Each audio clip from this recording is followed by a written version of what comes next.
Я сахарный диабетик сама. Я буду держать голодовку. Мы живем 13 человек во дворе. У меня 7 внуков.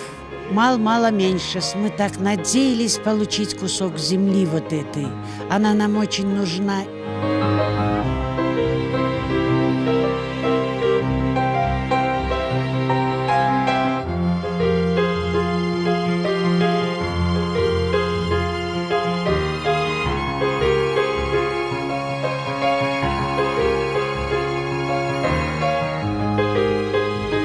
Пусть Аллах нам поможет в нашей этой немаловажной и большой нашей борьбе.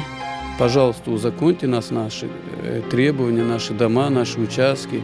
И все, и не будет никаких проблем, ни юридических, ни социальных, никаких. Мы будем полноправными гражданами.